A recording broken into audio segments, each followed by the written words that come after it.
Hello guys, मैं सत्यम शुक्ला स्वागत करता हूं आपका करियर टाइम के ऑनलाइन पोर्टल पर। और अगर आप काफ़ी टाइम से यूट्यूब पे सर्च कर रहे हैं कि सर कोई बढ़िया सा चैनल मिल जाए जहां पे आगे मतलब सारा कंटेंट हमें सॉलिड सा मिले, तो आपकी खोज यहीं पर पूरी होती है। बरेली के जो स्टूडेंट्स हैं वो तो हमसे भली भांति वाकिफ़ हैं कि हमारे यहाँ जो कंटेंट दिया जाता है स्टूडेंट्स को एज इट इज़ हर एग्ज़ाम में, वो चाहे एसएससी का एग्ज़ाम हो, वो या बैंकिंग का एग्ज़ाम हो, यूपी टेट, सुपर टेट का एग्ज़ाम हो, एनटीपीसी का एग्ज़ाम हो, जो बरेली के स्टूडेंट हैं वो हमें अच्छे से जानते हैं। जो बाहर के स्टूडेंट्स हैं, यूट्यूब पे बहुत सारे चैनलों की भीड़ लगी है आजकल। आप कोई भी टॉपिक डालें, हजारों वीडियोस खुल के आ जाएंगे, लेकिन करियर टाइम का जो चैनल है ये ऐसा कंटेंट आपको प्रोवाइड कराएगा जब आप इसके किसी भी वीडियोस को रुक कर 15 से 20 मिनट तक देखें, इसके बाद आप किसी दूसरे चैनल पर जाने वाले नहीं हैं। तो चलिए स्टार्ट करते हैं। मैं दोस्तों इंग्लिश का टीचर हूँ और इंग्लिश को लेकर के आपके एग्ज़ाम्स अगर मैं बता दूं, एसएससी में सीजीएल, सीएचएसएल, एमटीएस, सीपीयूएसआई, ये सारे एग्ज़ाम्स में इंग्लिश आती है। सबसे जो जो मैक्सिमम सिलेबस है वो एसएससी सीजीएल का है। एक बार हम उसे कवर कर लेंगे तो ये सारी चीज़ें ऑटोमेटिकली कवर होती हुई चलेंगी। इसके साथ साथ में जैसे कोई भी एग्ज़ाम्स हैं एसएससी या बैंकिंग के अलावा, जैसे हमने देखा यूपी टेट में भी 30 मार्क्स की इंग्लिश आती है, यूपी टेट के बाद सुपर टेट है उसमें भी 10 मार्क्स की इंग्लिश आती। तो आप किसी भी कंपटीशन लेवल का एग्जाम देंगे, इंग्लिश अगर आती है तो बिलीव मी गाइस, जितना हम इस चैनल पर बातें करेंगे, जो आपको वीडियोस में मैं कंटेंट देने वाला हूं, इसके अलावा और कुछ भी पूछा नहीं जाएगा। तो चलिए स्टार्ट करते हैं इंग्लिश में। इंग्लिश में सीन क्या है यार कि टोटल इसके 3 सेक्शंस हैं। पहले मैं थोड़ा सा आपको ओवरव्यू देता हूँ, एक इंट्रोडक्टरी क्लास है, इसके बाद मैं एक टॉपिक उठाता हूँ, फिर वो आपको समझाता हूँ।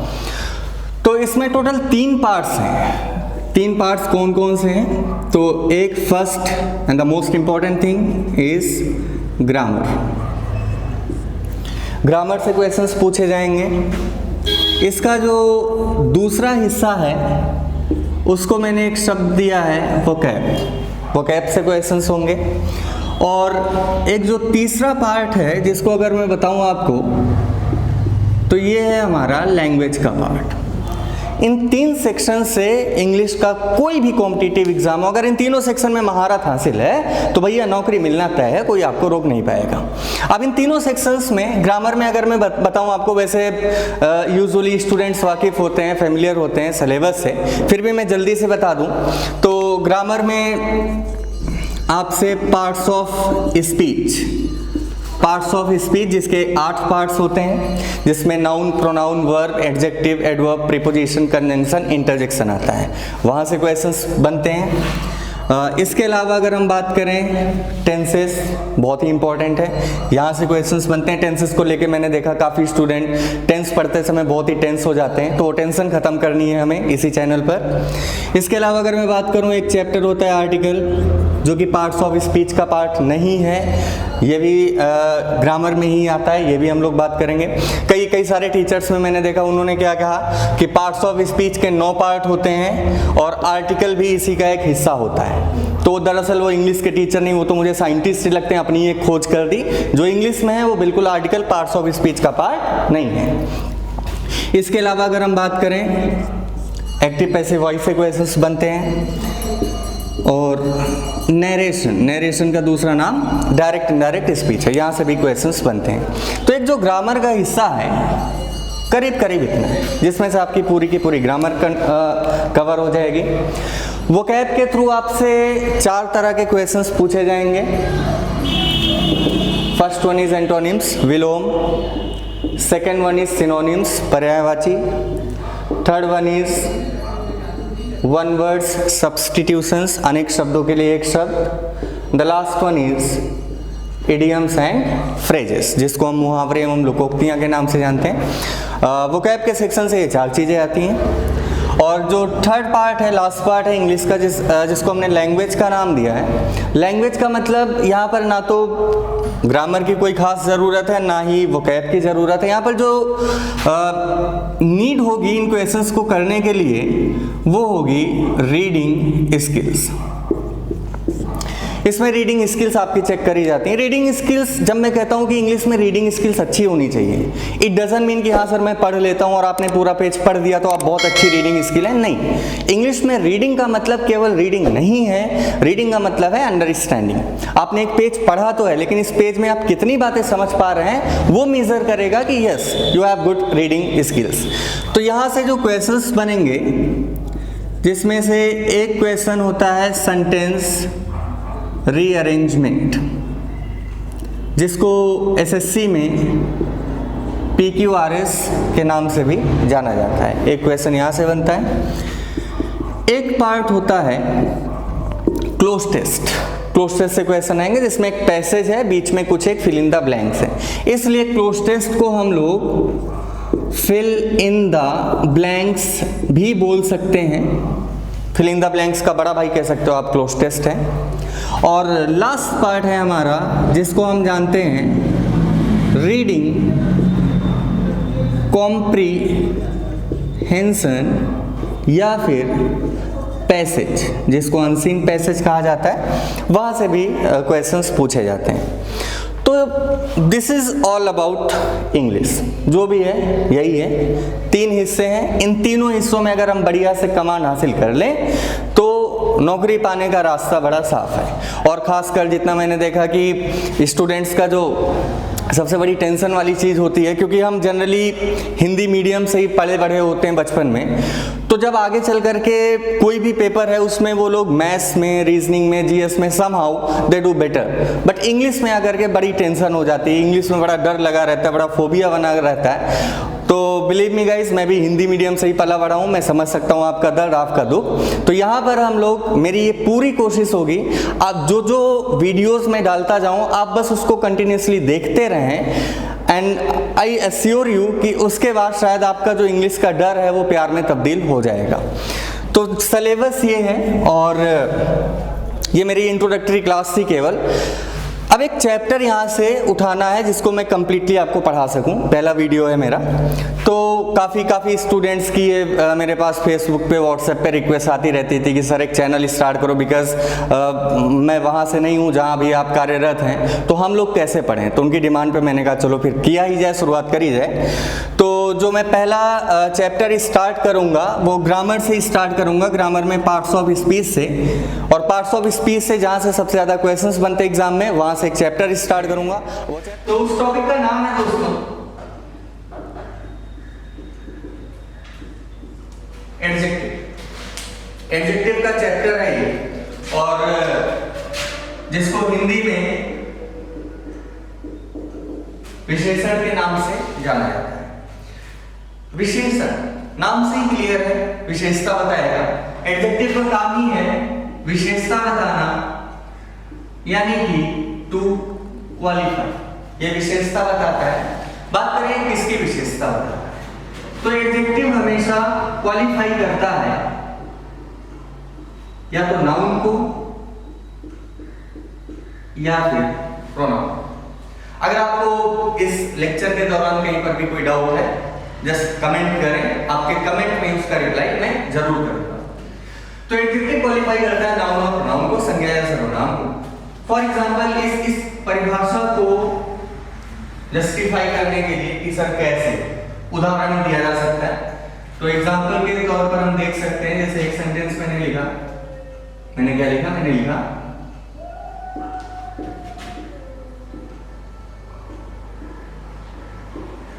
Ram is a good boy, और दूसरा सेंटेंस मैंने लिखा ही इज टॉल। तो अभी एग्जांपल्स में, दोनों एग्जांपल्स में अगर मैं आपसे पूछूं पॉइंट आउट द एडजेक्टिव, कौन सा शब्द एडजेक्टिव है, तो बिल्कुल सही बात आप यही कहने वाले हैं कि सर पहले वाले सेंटेंस में गुड एडजेक्टिव है, सेकंड वाले में टॉल एडजेक्टिव। सही बात है। अच्छा, अब एडजेक्टिव का काम था ना विशेषता बताना, नाउन या प्रोनाउन, तो हम देखेंगे किसकी विशेषता बता रहा है। तो यहाँ पर जो गुड है ये विशेषता बता रहा है किसकी, अगर मैं पूछूं तो आपका आंसर होगा सर ये विशेषता बता रहा है बॉय। बॉय की केवल, या फिर राम एक अच्छा लड़का तो राम की केवल। अभी जो बॉय है या ये जो राम है, पार्ट्स ऑफ स्पीच के तौर पर ये सब नाउन होते हैं। तो यहाँ से बात सिद्ध होती है कि एडजेक्टिव नाउन की विशेषता बताता है, ओके। और दूसरे में लिखा हुआ था टॉल। मैंने पूछा टॉल इसमें किसकी विशेषता बता रहा है? यूसेज सर ये टॉल बता रहा है ही की विशेषता। बिल्कुल सही बात। और अगर पूछा जाए ही क्या होता है पार्ट्स ऑफ स्पीच के बेसिस पर, तो आंसर आता है कि ही होता है, क्या होता है? प्रोनाउन होता है। तो जो नाउन या प्रोनाउन की विशेषता बताए उसे ही एडजेक्टिव कहते हैं। तो यहाँ पे गुड एडजेक्टिव है, यहाँ पर टॉल एडजेक्टिव। तो वो जितनी भी कोई इंसान है वो बहुत गोरा है, बहुत काला है, मोटा है, पतला है, दुबला है, जो भी आप जितनी भी क्वालिटीज हैं, अच्छा है, बुरा है, ईमानदार है, बेईमान है, ये जितनी भी क्वालिटीज हैं उन्हीं को हम एडजेक्टिव का नाम देते हैं, वही एडजेक्टिव्स होते हैं। चलिए ये तो बात हुई डेफिनेशन है। But to be very frank, nobody is going to ask you what is adjective or what is the definition of adjective. क्योंकि ये डेफिनेशंस तो वहां पर काम आती है ना जब अपन क्लास 10th के पहले एग्जाम देते थे लिखित तौर पर। आज के जमाने में कोई आपसे नहीं पूछने वाला कि भैया बताओ एडजेक्टिव की डेफिनेशन क्या होती है, आपको समझाने के लिए मैंने बता दिया। तो हम बात करते हैं टू द पॉइंट जो एग्जाम में क्वेश्चंस आते हैं। तो अगर मैं आपको बताऊं कि एडजेक्टिव से सबसे ज्यादा क्वेश्चंस कहां से बन सकते हैं, तो एडजेक्टिव का एक वर्ड है जहां से ही क्वेश्चंस बनते हैं, उसका नाम है degree. Degree is the most important part of adjective. सबसे ज्यादा जरूरी डिग्री है। ये डिग्री तो मैं कहता हूं इतनी जरूरी है जितनी जरूरी आपकी डिग्री नहीं, उससे ज्यादा एडजेक्टिव की डिग्री इंपॉर्टेंट है। तो इसलिए हमारा पूरा फोकस होना चाहिए डिग्री के बेसिस पर। तो अब हम बात करते हैं डिग्री की बातें करते हैं जहां से आप क्वेश्चन जरूर लेंगे। तो एडजेक्टिव्स की टोटल डिग्रीज होती हैं कितनी? तीन तरह की डिग्रीज होती हैं। इन तीनों का कुछ नाम भी होगा, बिल्कुल नाम होगा, वो नाम मैं लिख दे रहा हूं। सबसे पहला positive degree, second one is comparative degree, and the third one is superlative degree. Adjectives की टोटल तीन तरह की डिग्रीज होती है, positive degree, comparative degree and superlative degree. जैसे अब किस तरह से फ्रेम किया जाता है डिग्रीज का, इसको भी हम देख लेते हैं। डिग्री का क्या मतलब है, क्या यूज है, क्या अंतर है, क्या डिफरेंस है। जैसे अभी कुछ हमने एडजेक्टिव्स एग्जांपल में लिखे थे, आई थिंक गुड था, टॉल था। अगर हमें इनकी डिग्री बनानी है तो गुड या टॉल ये दोनों पॉजिटिव डिग्री हैं, इनकी कंपैरेटिव डिग्री बनती है better and superlative degree best. Good, better, best. ऐसे ही टॉल की डिग्री बनाओ तो टॉल की डिग्री टॉलर एंड टॉलेस्ट। तो इस तरह से हम डिग्री फॉर्मेशन करते हैं। और अब अगर यहां से मैं बताऊं, जैसे एक शब्द मैंने और लिया ग्रेट, आप बताओ इसकी डिग्री क्या बनेगी? तो सिंपल है, great is positive degree, comparative degree होगी इसकी क्या? ग्रेटर, और सुपरलेटिव डिग्री होगी ग्रेटेस्ट। तो अब अगर मैं एक आप देख सकते हैं कुछ चीजें ना जो कॉमन चल रही है, वही कॉन्सेप्ट है। कॉमन क्या चल रहा है? कंपैरेटिव बनाते समय हमने एक चीज क्या देखी? हमने एक चीज देखी कि इसमें हम लोग ईआर लगाते हैं, और सुपरलेटिव बनाते समय आप देख सकते हैं कुछ कॉमन है, बिल्कुल है, एसटी। तो सुपरलेटिव डिग्री बनाते समय हमने क्या देखा? इसमें हम लोग एसटी लगाते हैं। एंड यही रूल है, यही लॉजिक है, यही रूल है कि कहा जाता है कोई भी शब्द पॉजिटिव डिग्री में है, इसकी कंपैरेटिव बनाना है या इसकी सुपरलेटिव बनाना है, तो आप क्या करेंगे? कंपैरेटिव के लिए आप उसमें ईआर लगाएंगे और सुपरलेटिव के लिए आप उसमें ईएसटी लगाएंगे।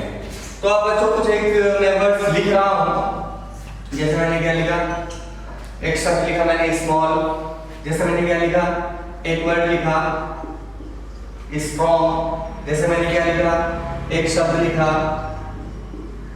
हैंडसम, जैसे मैंने क्या लिखा, एक वर्ड लिखा पावरफुल, जैसे मैंने एक शब्द लिखा स्मार्ट, एक वर्ड मैंने लास्ट वर्ड लिख रहा हूं डन।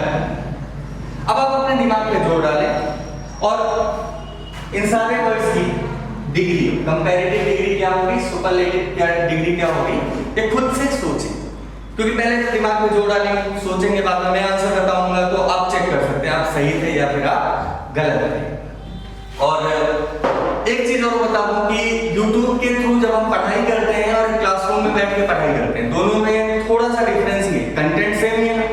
फर्क क्या है कि क्लासरूम में जब आप बैठ के पढ़ेंगे, सामने टीचर खड़ा है, आप बात नहीं कर सकते, आप मोबाइल में बात नहीं करोगे, आप फ्रेंड से बात नहीं करोगे।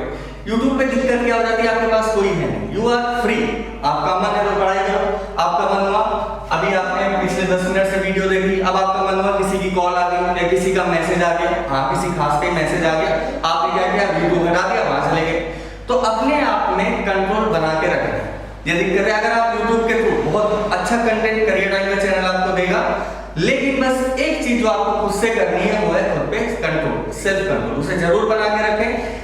ये महसूस जरूर करें कि टीचर आपके घर में, आपके कमरे में, आपके बेड के सामने खड़ा है, आपके चेयर के सामने खड़ा है और आपको पढ़ा रहा है, तो बिल्कुल कंट्रोल बना के रखें। हाँ जी, तो यहाँ पे डिग्री बनानी थी। अब डिग्री का तरीका मैंने बताया, कंपैरेटिव है, यार लगाया, सुपरलेटिव है, एसटी लगाया, तो आपने कहा सर सिंपल है, फिर उसमें क्या ये लोग बना दी, स्मॉल, स्मॉलर, ओके, सुपरलेटिव क्या हो गई, स्मॉलेस्ट, सही। स्ट्रॉन्ग, स्ट्रॉन्गर, सुपरलेटिव क्या हो गई, स्ट्रॉन्गेस्ट, सही। हैंडसम, हैंडसमर, सुपरलेटिव क्या हो गई, हैंडसमेस्ट।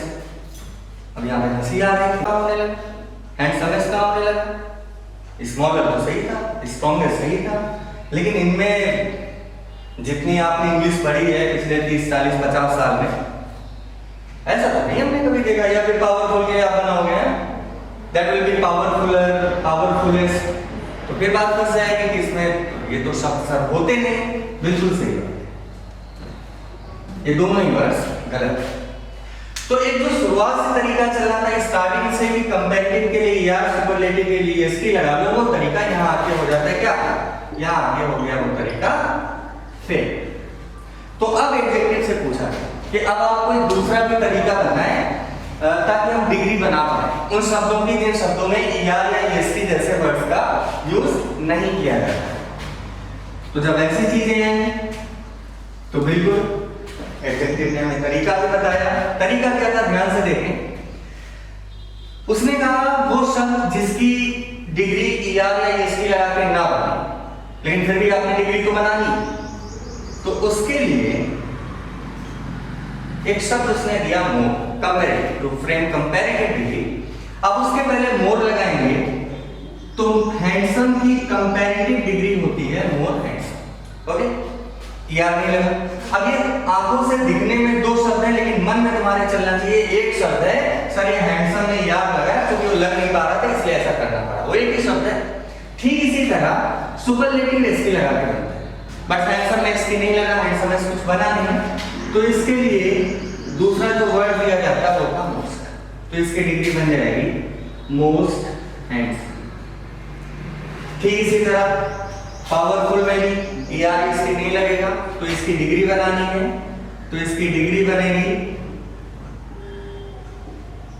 More powerful and most powerful. ठीक है, चीजें समझ आ रही हैं? जहां कहीं भी डाउट है तब तो कमेंट करना ही करना है, अगर समझ आ गया तो भी कमेंट करना है, यस सर करते रहना। तो अब इस तरह से हमने डिग्री बनाना सीखा कि ठीक है सर, कंपैरेटिव डिग्री बनाने का अभी तक मैंने लिखा था ईआर या एसटी लगेगा, लेकिन एक और तरीका पता चला। तो हम अगर कंप्लीट इंफॉर्मेशन, फुल इंफॉर्मेशन की बात करें तो हम बोल सकते हैं कि कंपैरेटिव बनाने के लिए या तो ईआर लगेगा या मोर लगेगा, और सुपरलेटिव बनाने के लिए या तो एसटी लगेगा या मोस्ट लगेगा। डिग्री फॉर्मेशन है बच्चों ये, और एडजेक्टिव के चैप्टर से जो भी सवाल पूछे गए 80% क्वेश्चंस वो डिग्री फॉर्मेशन के बेसिस पर ही पूछे गए। थोड़ी देर में आप देखेंगे कि किस तरह से एग्जाम में क्वेश्चंस आए। अच्छा, अब एक चीज और थी, चलो ये चीज तो हमने समझ ली कि टू मेक कंपैरेटिव या तो हम याद लगाने वाले हैं या मोर, टू में सुपरलेटिव या तो हम EST लगाने वाले या मोस्ट। लेकिन यहाँ पर एडजेक्टिव के चैप्टर ने एक छोटी सी बात और बोली। उसने क्या कहा था? उसने कहा था कि तुम अपनी मर्जी से मत लगाना, अपने मन से ना, तुम्हारा मन किया तो यार लगा लिया, तुम्हारा मन हुआ तो मोर, नहीं, ऐसा नहीं। उसने कहा जिसमें ER-EST लगता है उसमें ER-EST ही लगाना, मोर या मोस्ट मत लगाना, और जिसमें मोर या मोस्ट लगता है उसमें मोर या मोस्ट ही लगाना, उसमें ER-EST मत लगाना। तो अब जैसे नीचे दो शब्द बचे हैं, स्मार्ट और डल। अब इनकी भी डिग्री बनानी। अब आप बताओ इसकी डिग्री क्या बनी? अब आपके मन में आ रहा है डिग्री क्या बनी? तो माइंड में आ सकते हैं ऐसे चीजें, बिल्कुल आएंगी कि सर अगर ER लगेगा तो ये बनेगा स्मार्टर, और या फिर ये बन जाएगा मोर स्मार्ट। इसी तरह इधर या तो स्मार्टेस्ट होगा या फिर मोस्ट स्मार्ट होगा। हाँ, लेकिन सही तो कोई एक ही, मैंने बताया ये नहीं कि मन किया तो ER बन गया ER तो मोर नहीं, मोर रख दिया। ठीक इसी तरह डल की डिग्री बनाओगे क्या बनेगी? या तो ER लगाओगे डलर होगा, या फिर मोर लगा दो मॉडल। इसी तरह सुपरलेटिव EST लगाओगे डलेस्ट होगा, या फिर मोस्ट लगा दोगे मोस्ट डल हो जाएगा। बट अब पूरा का पूरा पॉइंट तो यही था कि डलर या मोर डल, डलेस्ट या मोस्ट डल। तो बात वही आ गई हंसी कि यार होगा EST। अब हुआ क्या, यहां पर हम सही थे कि हाँ टॉलर होता है, ग्रेटर होता है, टॉलेस्ट होता है, ग्रेटेस्ट होता है, तो हमने आराम से बोल दिया। यहाँ पर भी हम श्योर थे हैंडसमर नहीं होता, हैंडसमेस्ट नहीं होता, तो हमने आराम से मोर मोस्ट लगा दिया। बट अब लाइफ में एक ऐसी भी सिचुएशन आ गई जैसे ये सब यहाँ पे मुझे पता आप में से 90% बच्चा कंफ्यूज है कि सर अब क्या करें, इसमें तो फीलिंग आ नहीं रही। तो भैया इंग्लिश फीलिंग के बेसिस पे थोड़ी एग्जामिनेशन सेंटर पे जाओगे। अरे एग्जामिनर जब के मजाक बनाता है तुम्हारी फीलिंग्स का, फीलिंग नहीं, नॉलेज के बेसिस पर।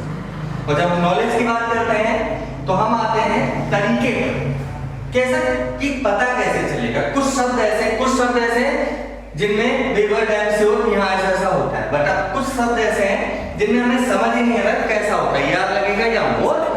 बात करते हैं तरीके पर कि सर कैसे पता। एक बार को मेरा मान लेते हैं हमारी मेमोरी बिल्कुल ब्लैंक है, हमारे पास हमें नहीं पता कि हैंडसमर होता है या मोर हैंडसम होता है, तो उस बच्चे को किस तरह से सिखाया जाए। तो तरीका क्या है? तरीका ये है जो अब मैं आज बताने जा रहा हूं आपको। देखिए एडजेक्टिव्स की डिग्री फ्रेम करने के तरीके पर बेस्ड दो तरह के नाम लिए गए थे, दो तरह के शब्द दिए गए। अगर मैं आपको सही से समझा पा रहा हूं तो ऊपर के 1 2 3 4 5 देखिए, ऊपर के 5 और ऊपर के इन 2, इनमें तो मुझे खैर डाउट नहीं था, इसमें तो मैं श्योर था ER-EST लगेगा मोर मोस्ट। उसी के बेसिस पे सीखते हैं, फिर कॉन्सेप्ट पर आते हैं। इनका कुछ नामकरण किया गया था, थोड़ा सा इधर देखेंगे।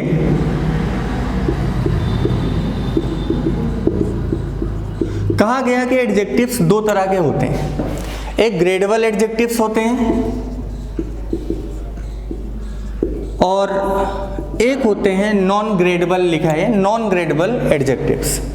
डिग्री फॉर्मेशन के बेसिस पर दो तरह के एडजेक्टिव्स हैं, एक ग्रेडेबल और एक नॉन ग्रेडेबल। जब बात आती है कि कैसे पता चलेगा कि ग्रेडेबल एडजेक्टिव है या फिर नॉन ग्रेडेबल एडजेक्टिव है, वो आप खुद ही देख सकते हो, एग्जांपल से पता चल रहा होगा कि ग्रेडेबल नॉन ग्रेडेबल में क्या अंतर है। तो अंतर बस यही है कि ग्रेडेबल एडजेक्टिव्स वो एडजेक्टिव्स हैं जिनकी डिग्री बनाने में या तो हम ER का प्रयोग करते हैं या फिर ST का, उनको कहते हैं ग्रेडेबल। जैसा वो ऊपर के आप 5 वर्ड्स देख सकते हैं, सब में डिग्री में कंपैरेटिव में ER लगा, सुपरलेटिव में EST लगा, तो ये ग्रेडेबल है।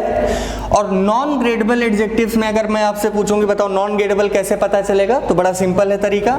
नॉन ग्रेडेबल एडजेक्टिव्स वो हैं जिनमें हम इस्तेमाल करते हैं मोर या मोस्ट का, जैसे इसमें था, तो ये नॉन ग्रेडेबल, ये ग्रेडेबल। तो जब भी कभी आपको पूछा जाए कि ER लगेगा या मोर लगेगा, EST लगेगा या मोस्ट। तो सिंपल सा तरीका है, आपने क्या पता करना है, आपने ये पता करना है कि ग्रेडेबल है या फिर नॉन ग्रेडेबल है। अगर ये पता चल जाए तो आंसर आ जाएगा। ग्रेडेबल है तो ER EST लग जाएगा, नॉन ग्रेडेबल है मोर या मोस्ट लग जाएगा। तो अब जैसे ये था स्मार्ट डल, इसमें हमें डाउट था ER लगाएं या मोर, EST लगाएं या मोस्ट। तो इस पे ना जाते हुए आप ये पता कर लें कि ये जो शब्द हैं दोनों ये ग्रेडेबल हैं या फिर नॉन ग्रेडेबल है। अगर ग्रेडेबल है तो ER लगा लेना, EST लगा लेना, नॉन ग्रेडेबल है तो मोर या मोस्ट लगा लेना। अब बात आती है सर ये कैसे पता चलेगा कि ग्रेडेबल है या नॉन ग्रेडेबल है। तो इसका भी मैं आंसर तो देना ही पड़ेगा भाई, ऐसे तो जा नहीं सकता मैं। तो चलो आंसर देता हूं मैं कि कैसे पता चलेगा कि ग्रेडेबल है या फिर नॉन ग्रेडेबल। तो मैं इधर समझा दे रहा हूं, हमें पता है ये पांचों ग्रेडेबल हैं, ये दोनों नॉन ग्रेडेबल हैं। कैसे पता चलेगा? तो इसका तरीका ये है,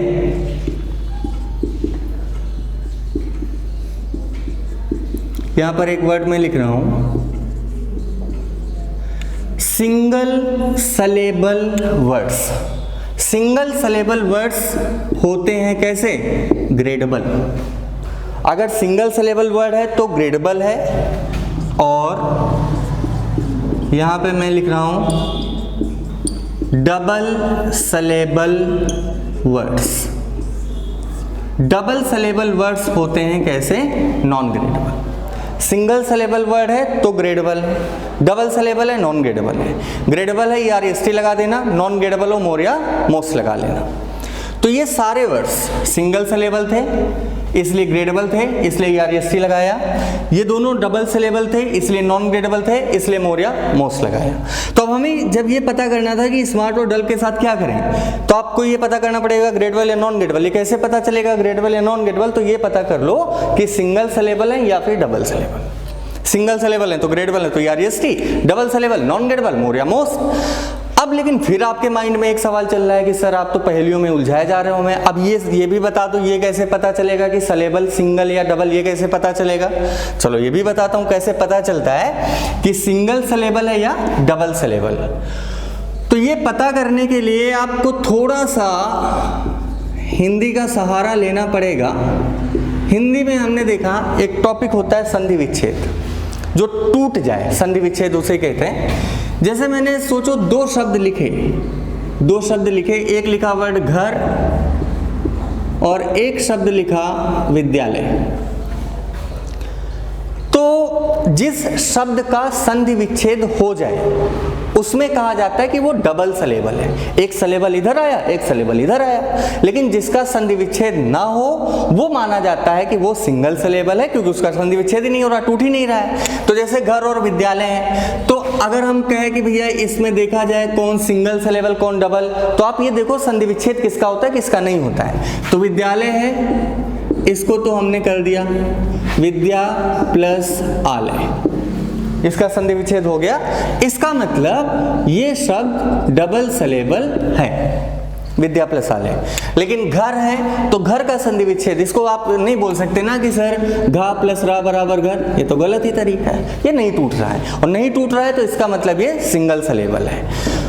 अब एक बार इनवर्स पे देख लेते हैं। गुड, टॉल, ग्रेट, स्मॉल और स्ट्रॉन्ग, इन किसी भी शब्दों का आप संधि विच्छेद नहीं कर पाओगे, आप इसको तोड़ नहीं सकते। दो शब्द का एक ही शब्द है, तो ये कैसा हुआ? ये हो गया सिंगल सलेबल, और सिंगल सलेबल हो गया तो मतलब ग्रेडेबल हो गया, और ग्रेडेबल हो गया तो ER EST लगाया है। लेकिन जो नीचे के दो शब्द थे हैंडसम और पावरफुल, इसको हम तोड़ सकते हैं। हैंड सम, हैंड प्लस सम दो सलेबल, पावर प्लस फुल दो सलेबल, सक्सेस प्लस फुल दो सलेबल।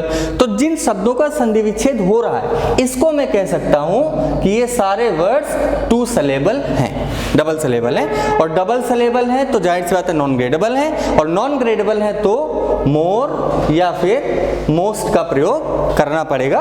और वही चीजें आप यहाँ पर देख सकते हैं, वही चीजें हुई भी हैं, मोर या मोस्ट का यूज किया गया है। और इनमें ER EST लगा क्यों? क्योंकि सिंगल सलेबल थे। क्लियर है? ओके। तो अब फिर से आते हैं लास्ट पार्ट में जहाँ पे मैंने बात छोड़ी थी कि यार लगेगा या मोर, एसटी लगेगा या मोस्ट। अब मैंने लास्ट क्लास में आप क्या कर रहे थे, आप फीलिंग्स के बेसिस पे जा रहे थे और फीलिंग्स के बेसिस पे गए, यहाँ आके फंस गए। लेकिन अब आप जाओगे नॉलेज के बेसिस पे, एंड बिलीव मी फीलिंग्स धोखा दे सकती, नॉलेज ज्ञान कभी धोखा नहीं देता है। तो अब यहाँ पर आप बताएं क्या होगा, वही चीज संधि विच्छेद किया तो स्मार्ट को तोड़ा मैंने तो नहीं टूटा, नहीं टूटा यानी कैसा हो गया, घर जैसा, सिंगल सिलेबल, और सिंगल सिलेबल तो मतलब ग्रेडेबल, और ग्रेडेबल तो क्या लगेगा, ERST लगेगा, तो यानी कि गलत शब्द है, यही सही है, गलत शब्द है, यही सही है। और इसी तरह डल है, डल भी नहीं टूट रहा है, DU प्लस डबल एल नहीं करोगे आप, तो ये भी हो गया सिंगल सिलेबल, और सिंगल सिलेबल है तो ग्रेडेबल है, और ग्रेडेबल है तो ERST लगेगा, तो मतलब डलर सही है, ये गलत, डलेस सही है, ये गलत। तो इस तरह से हम आइडेंटिफाई कर पाते हैं, पता कर पाते हैं keyword single syllable, double syllable, gradable, non gradable, ER मोर, EST मोस्ट, ये सारी की सारी बातें अपन पता कर सकते हैं। आई होप अब तक सारी बातें समझ आ गई। और मैं बार बार बोलता हूं, अगर किसी भी पॉइंट पर आपको हल्का सा भी डाउट है तो तुरंत कमेंट करना है, हमारी टीम या मैं खुद आपके कमेंट का रिस्पॉन्स जितना जल्दी हो सकेगा I will provide it. Okay, अच्छा एक छोटा सा पॉइंट यहाँ पर और है, ये तो हमने डिग्री फॉर्मेशन सीखा, अभी तो शुरुआत है, आगे आगे देखो क्या होता है। ये डिग्री फॉर्मेशन सीखा हमने, एक छोटा सा पॉइंट और है जो बहुत जरूरी भी है समझना, कि गुड, बेटर और बेस्ट, ये तो डिग्री, लेकिन अगर मैं पूछूं अंतर, What is the difference among these three words, good, better and best? तो आप डिफरेंस जानने के लिए आप मीनिंग पे जाओगे, और मीनिंग पे जाओगे तो आप बोलोगे गुड मीन्स अच्छा, तो बेटर भी अच्छा ही होता है, बेस्ट भी अच्छा ही होता है। अंतर क्या बचा?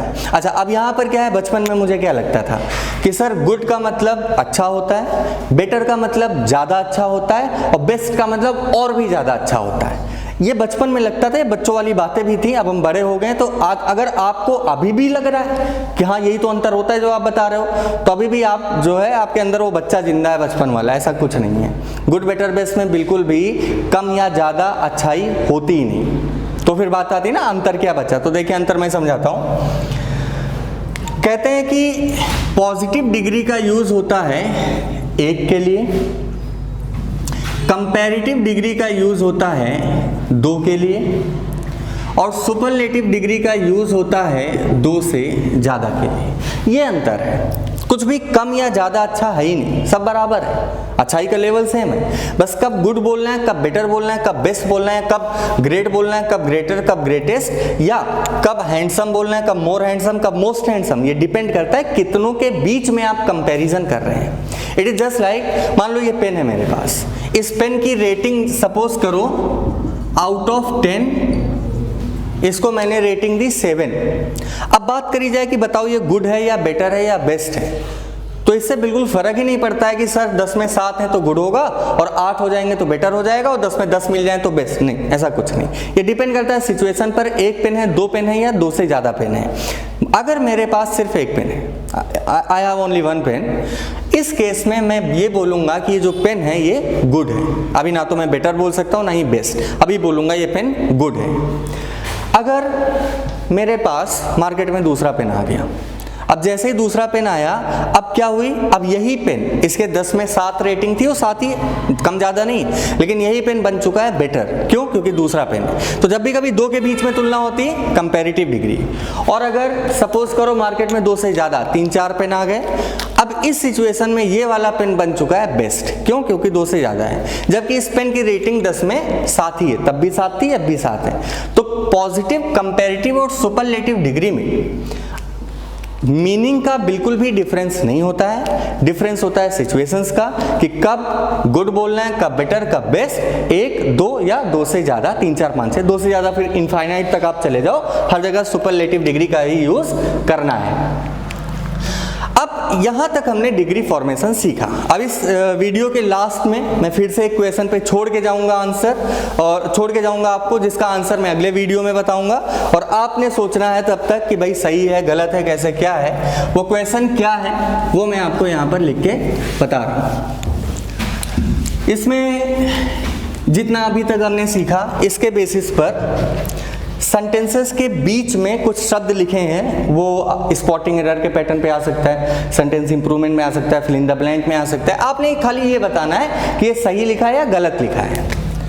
मैं 3 टाइप्स लिख रहा हूं। टाइप फर्स्ट, जिसमें मैंने वर्ड लिखा, एक शब्द लिखा मोर कंफर्टेबल, और एक शब्द लिखा most intelligent. Type first. Type second है जिसमें मैंने एक शब्द लिखा मोर, बिगर एंड मोस्ट पुअरेस्ट। ये टाइप सेकंड है। और एक टाइप थर्ड है जिसमें मैंने शब्द लिखा, क्या शब्द लिखा, मोर वाइज और मोस्ट रिच। डिग्री बनाना सीख चुके हो, पूरा कॉन्सेप्ट आपको पता है, आपको पता है सिंगल डबल सलेबल क्या है, आपको पता है ग्रेडेबल नॉन ग्रेडेबल क्या है। तो आपने ये कहना है कि अगर किसी सेंटेंस के बीच में ऐसा लिखा हुआ दिख जाए, ऐसा लिखा हुआ दिख जाए, तो इसे मैं सही मानूं या गलत। ऐसा लिखा दिख जाए तो सही मानूं या गलत, इस टाइप के शब्द लिखे हुए दिख जाए तो सही मानूं या गलत। आपने सिर्फ इतना बताना है। तो इन तीनों ही टाइप्स में कौन सा टाइप सही है, कौन सा टाइप गलत है, इस पे टिक करके रखें। और अगर आंसर चेक करना है, क्रॉस चेकिंग करनी है कि सर मैं सही था या गलत था, तो फिर से आपको जाना पड़ेगा अपने अगले वीडियोस पर। और हमारी वीडियोस की लगातार इंफॉर्मेशन आपको मिलती रहे, नोटिफिकेशन मिलता रहे, इसके लिए चैनल सब्सक्राइब करना ना भूलें। Thank you very much.